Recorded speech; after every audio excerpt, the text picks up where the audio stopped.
Shalom. Renungan kebenaran firman Tuhan hari ini terambil di dalam kitab Imamat pasal yang ke-21 ayat 1 sampai dengan ayat yang ke-24. Judul renungan hari ini, Gambaran Kekudusan. Ketika berbicara tentang kemanusiaan dan Tuhan, kita sering berusaha untuk memahaminya. Seperti halnya sebuah pernikahan, merupakan suatu proses untuk terus-menerus saling mengenal satu sama lain. Tuhan itu kudus dan sempurna. Kita hanya dapat berusaha untuk hidup melakukan apa yang menjadi kehendak-Nya. Untuk membantu kita memahami hal ini, Tuhan melukiskan gambaran tentang kekudusan yang Dia inginkan bagi kita. Dalam mewujudkan hal ini, Dia memakai kehidupan para imam.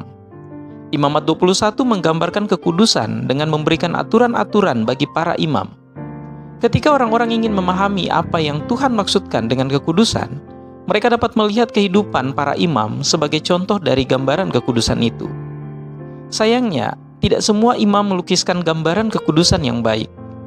Namun jika mereka mengikuti hukum yang Tuhan telah berikan kepada mereka, itu akan membantu orang-orang memahami seperti apa kekudusan itu. Paulus berkata kepada Timotius, "Jadilah teladan bagi orang-orang percaya dalam perkataanmu, dalam tingkah lakumu, dalam kasihmu, dalam kesetiaanmu, dan dalam kesucianmu." 1 Timotius 4 ayat 12. Timotius adalah seorang pemimpin di gereja.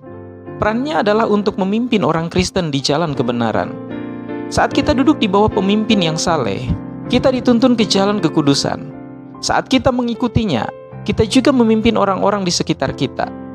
Dalam Efesus 5 ayat 1-4, Paulus berbicara kepada kita semua ketika dia berkata, "Sebab itu jadilah penurut-penurut Allah, seperti anak-anak yang kekasih, dan hiduplah di dalam kasih, sebagaimana Kristus Yesus juga telah mengasihi kamu, dan telah menyerahkan dirinya untuk kita sebagai persembahan dan korban yang harum bagi Allah. Tetapi percabulan dan rupa-rupa kecemaran atau keserakahan disebut saja pun jangan di antara kamu, sebagaimana sepatutnya bagi orang-orang kudus. Demikian juga perkataan yang kotor, yang kosong, atau yang sembrono, karena hal-hal ini tidak pantas, tetapi sebaliknya, ucapkanlah syukur." Dan dalam ayat 8 sampai dengan 11 ia menambahkan, "Memang dahulu kamu adalah kegelapan, tetapi sekarang kamu adalah terang di dalam Tuhan.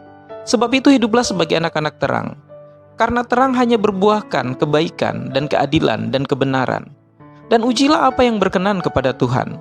Janganlah turut mengambil bagian dalam perbuatan-perbuatan kegelapan yang tidak berbuahkan apa-apa, tetapi sebaliknya, telanjangilah perbuatan-perbuatan itu."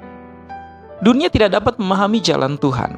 Faktanya, di dalam 1 Korintus 2 ayat 14 memberitahu kita, "Tetapi manusia duniawi tidak menerima apa yang berasal dari Roh Allah, karena hal itu baginya adalah suatu kebodohan, dan ia tidak dapat memahaminya, sebab hal itu hanya dapat dinilai secara rohani." Apa yang bisa mereka pahami adalah gambaran hidup kita. Jadilah gambaran yang membantu yang terhilang melihat jalan Tuhan. Kiranya Tuhan Yesus memberkati kita semua.